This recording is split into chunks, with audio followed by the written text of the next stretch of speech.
1990년대에 한국에서 지내셨던 분들은 아마 황소개구리 사태를 기억하실 겁니다. 그 언론에서 연일 황소개구리를 소개하며 자연 생태계가 난리가 났다고 떠들었었는데요. 기억하시는지요? 네, 황소개구리는 미 동부가 원산지인 식용개구리인데요. 덩치가 워낙 크고 또 우는 소리가 황소 같다고 해서 황소개구리라는 별명이 붙었습니다. 텍사스에서 잡힌 황소개구리 하나는 다음 사진을 한번 보시면 이게 조금 착시 현상도 있다고 합니다. 이렇게 앞으로 내밀면 커 보이니까. 아무튼 개구리가 이렇게 큰가 싶을 정도로 이 큰 개구리는 1973년에 한국에서 새마을운동 농가 소득 증대 사업의 일환으로 일본에서 수입했습니다. 그래서 키워서 좀 팔아보려고 했는데 이게 한국 사람들 입맛에도 잘 안 맞고 또 키우기가 굉장히 까다로워요. 살아있는 그 사료 먹이만 먹습니다. 죽은 건 일체 먹질 않아요. 그러니까 이게 키우는데도 돈이 너무 들고 양식업자들이 좀 시도하다가 안 되니까 남은 놈들을 그냥 하천에 풀어버린 거예요.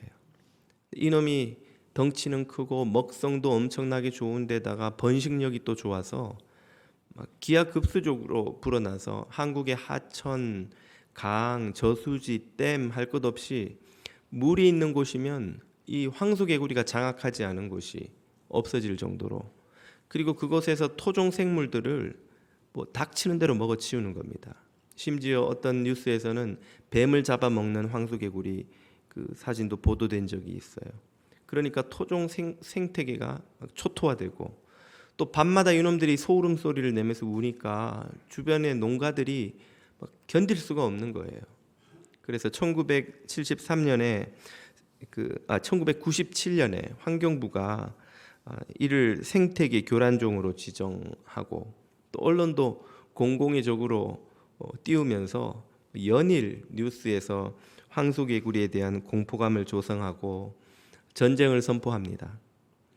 그래서 포상금을 개구리당 얼마 주기도 하고 군인, 공무원, 주민들을 동원해서 일제 박멸 캠페인, 이벤트도 여러 차례 벌여서 잡아내고 그걸 잡은 걸 또 보도하기도 하고 이렇게 했습니다만 모두가 이제 무용지물이 되었습니다. 어떤 저수지에서는 황소개구리를 잡는다고 물을 다 빼고 황소개구리를 다 잡고는 새로운 물을 채웠는데 얼마 지나지 않아서 다시 황소개구리가 그 저수지를 또 장악하는 바람에 그저 인간의 모든 노력이 다 무용지물이 되고 말았죠. 그 후에 황소개구리 사태는 어떻게 되었을까요? 최근에 혹시 황소개구리 소식을 들으신 분들이 계십니까?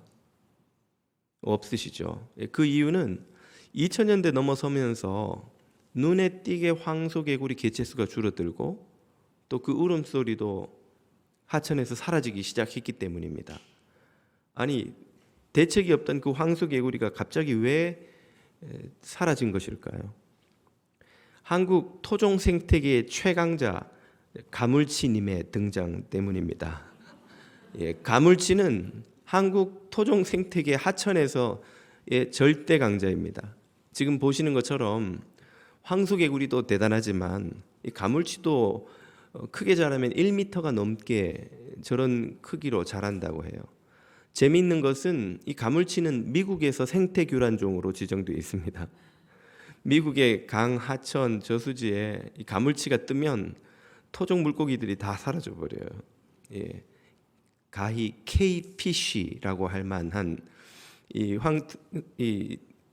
가물치가 또 메기, 뱀, 백로, 두루미와 더불어서 토종 생태계 오형제가 닥치는 대로 황소개구리의 알과 올챙이를 잡아먹기 시작한 거예요. 처음엔 맛이 낯설어서 이게 뭐야 했던 이 토종 생물들이 US 푸드의 맛을 알기 시작하면서 이 황소개구리의 새끼 올챙이 알을 그냥 먹어대기 시작하니까 그때부터 급격히 황소개구리 개체수가 줄어들기 시작한 겁니다.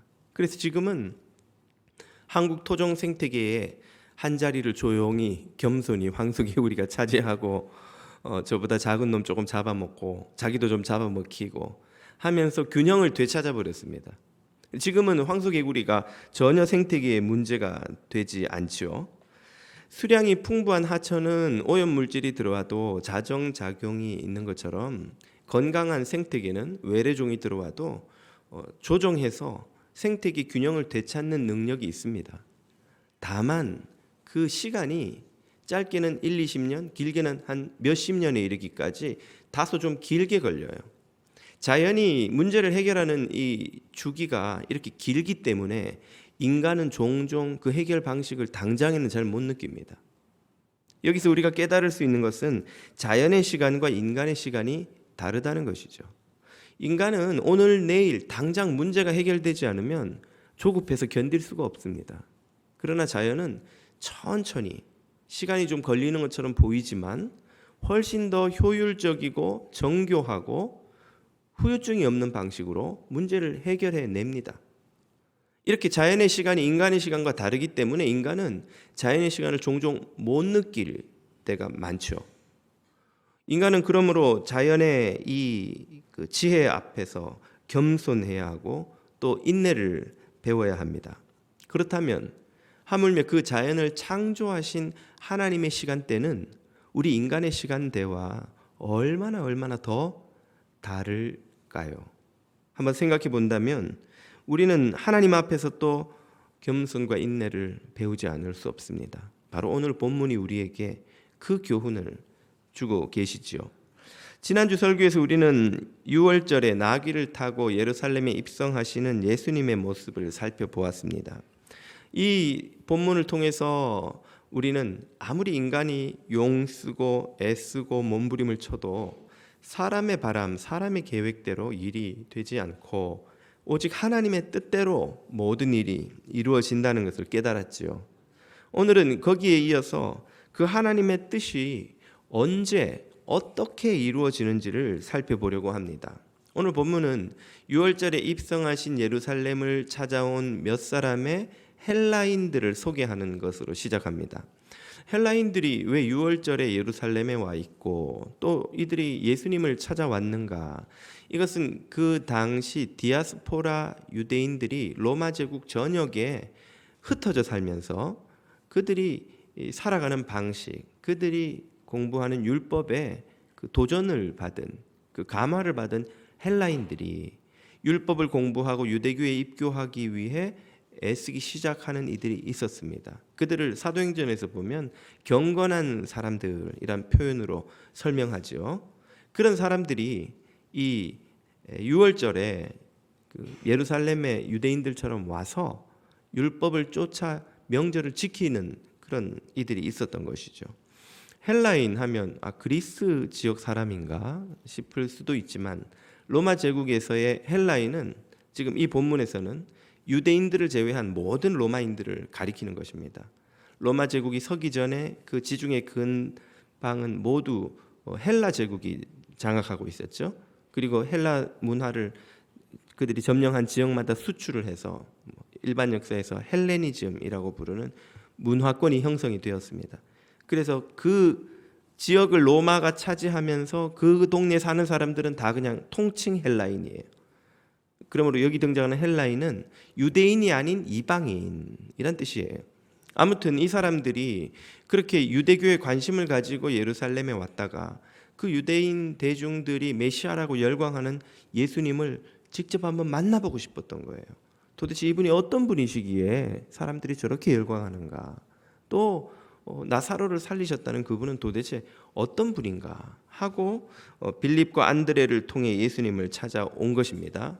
예수님은 헬라인들이 당신을 찾아온 이 사건을 이제 모든 이방인들이 하나님께로 나올 시대, 때가 되었다는 의미로 이해하셨습니다. 그래서 오늘 본문 23절에서 이렇게 설명하시죠. 예수께서 대답하여 이르시되 인자가 영광을 얻을 때가 왔도다. 헬라인들이 자기를 찾아오는 것을 보시고는 이때야말로 하나님께서 나를 십자가를 통해 부활의 영광을 누리게 하실 그 때가 된 것이다. 이렇게 해석하셨던 것이죠. 이것은 지금까지 예수님이 보여오셨던 때에 대한 태도와 사뭇 다릅니다. 예수님은 지금까지 계속해서 때가 아직 이르지 않았다고 유보적인 태도를 보여오셨거든요. 요한복음을 우리가 읽고 있죠. 앞으로 좀 돌아가 보면 2장에서 가나 혼인 잔치를 잔치 때 주님이 하신 말씀이 이렇게 나옵니다. 여자여 나와 무슨 상관이 있나이까? 내 때가 아직 이르지 아니하였나이다. 주님은 지금까지 계속 이런 태도를 취해 오신 거예요. 때가 되지 않았어. 요한복음 7장에도 나옵니다. 그들이 예수를 잡고자 하나 손을 대는 자가 없으니 이는 그의 때가 아직 이르지 아니하였음이러라. 이렇게 계속 때가 되지 않았다고 해오셨던 주님께서 헬라인들이 찾아오는 것을 경험하시고는 이제 그 때가 된 거야 라고 말씀하신 겁니다. 이 때를 예수님은 지금까지 기다려 오신 거예요. 그러나 이 기다림이 예수님에게도 그리 쉬운 일은 아니었었습니다. 누가복음 12장을 보면 그 때를 기다리는 예수님의 이런 태도가 나오죠. 나는 받을 세례가 있으니 그것이 이루어지기까지 나의 답답함이 어떠하겠느냐. 이 세례는 십자가 고난을 말씀하시죠. 그 때를 기다리는 동안 주님이 답답하신 거예요. 주님도 답답하신 거예요. 여러분 어려운 문제가 있으면 그런 마음이 들잖아요. 차라리 빨리 지나갔으면 좋겠다. 애들이 선생님한테 혼날 때 언제가 제일 힘드냐면 너 여기서 딱 기다려. 그리고 교무실 갔다 오는 시간이 제일 힘들거든요. 한 대 빨리 맞고 지나가 버리면 괜찮은데 맞을 걸 생각하고 선생님 화난 걸 생각하면 기다리는 시간이 너무너무 힘이 들어요. 시험 공부하는 아이들이 다들 하는 소리가 시험 빨리 쳤으면 좋겠다. 준비 덜 되긴 했어도 빨리 했으면 좋겠다. 시간을 더 줘도 사실 준비가 더 되는 것도 아니에요. 어떤 때는. 그러니까 빨리 시험이 지나갔으면 좋겠다. 주님의 마음도 그랬던 거예요. 당신이 감당하셔야 할 고난과 시련을 생각하시면 마음이 답답하신 거예요. 빨리 이때가 지나갔으면 하고 기다려 오셨던 그 때가 이제 되었다는 것을 주님이 말씀하셨습니다. 그 때가 되기까지 주님은 인내로 기다려 오셨어요. 그 때가 되기까지 주님은 답답한 상태를 오해와 비방과 위협을 견디며 기다려 오셨습니다. 주님이 인내로 이 때를 기다려 오셨다는 이 사실이야말로 하나님의 뜻이 성취되게 만드는 참 믿음의 증거요. 하나님 뜻 성취의 참 조건이라고 하겠습니다. 하나님의 뜻은 하나님의 때에 이루어집니다. 하나님의 뜻이 우리의 때에 이루어지지 않아요. 이것은 생각을 조금만 해봐도 금방 알 수 있죠. 오목 좀 뜨는 초등학생이 아무리 머리를 잘 쓰고 수를 계산을 해본들 조훈현 구단의 수에 어디 갖다 대기나 하겠습니까?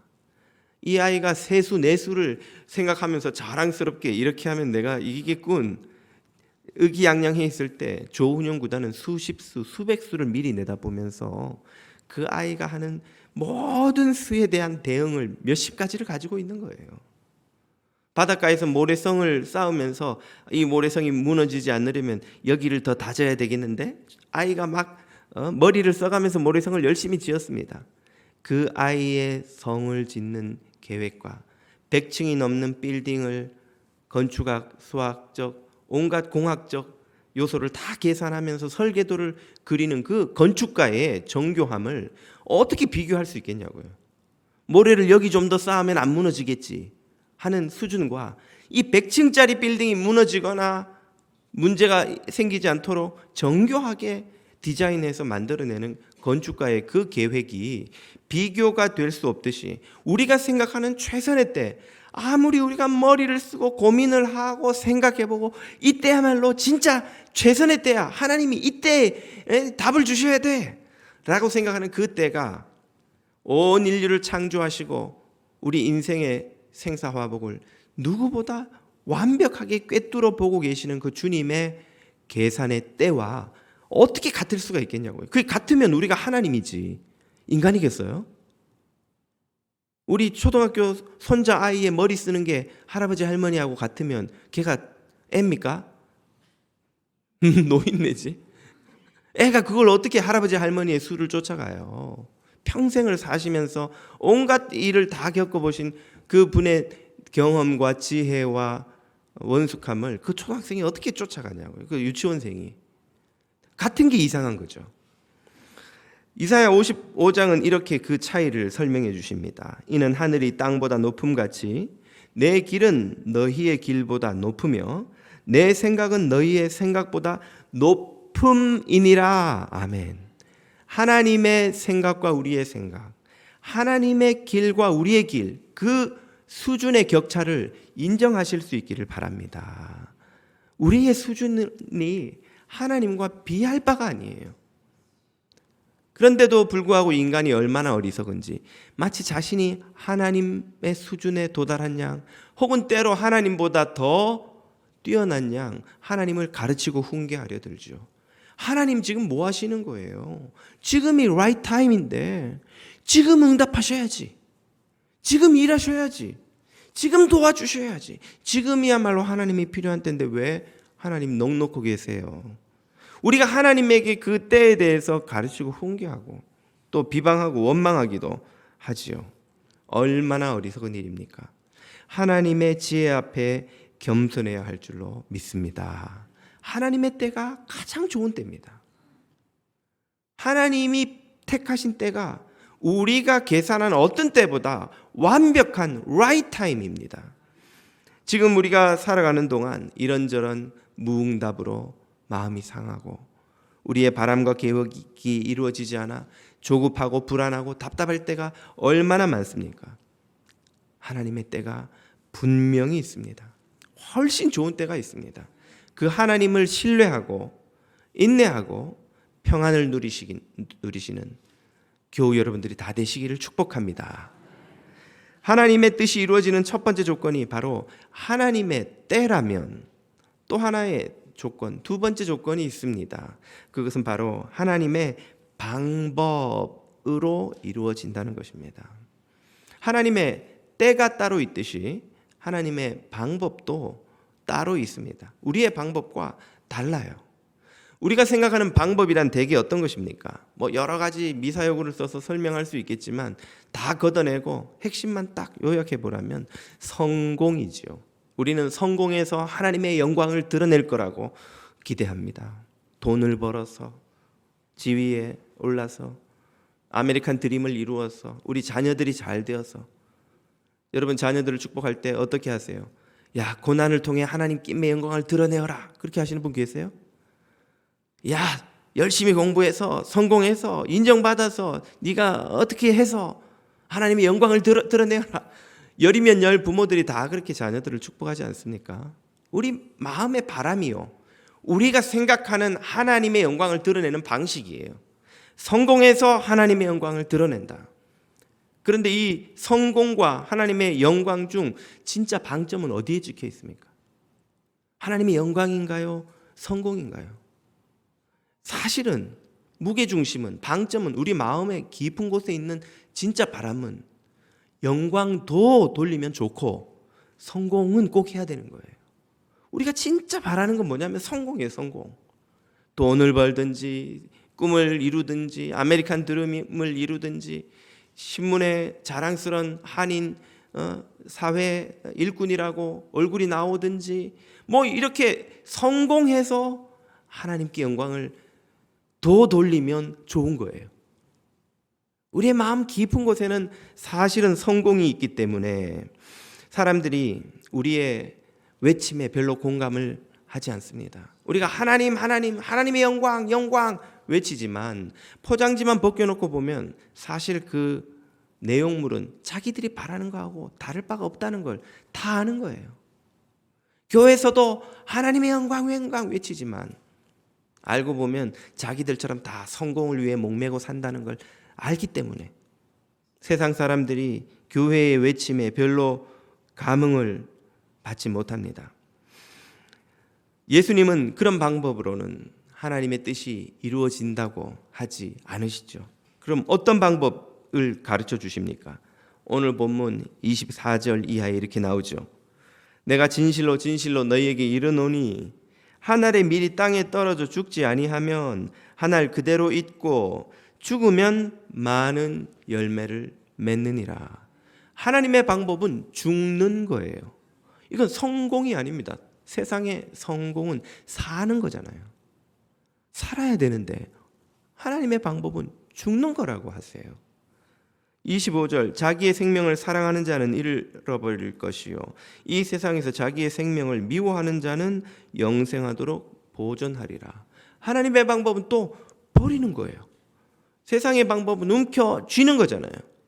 움켜쥐어서 더 가지고 더 올라가고 더 누리고 그래서 성공하는 것이 세상의 방법인데 하나님은 버리라는 거예요. 죽으라는 겁니다. 그게 하나님의 방법이라고 예수님이 지금 가르쳐 주셔요.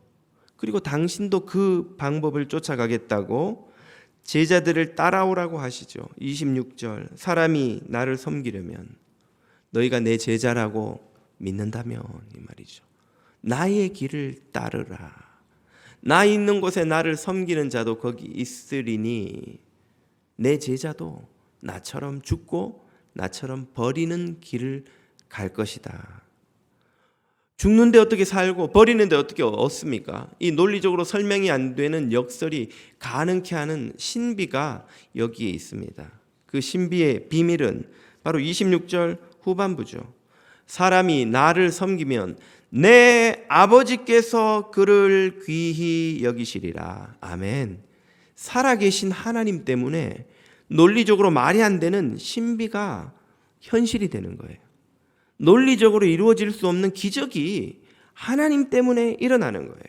죽으면 어떻게 살죠? 버리는데 어떻게 얻습니까? 논리적으로는 말이 안 돼요. 그러나 하나님이 그 말이 안 되는 논리를 가능케 하시는 기적을 이루는 원동력이십니다.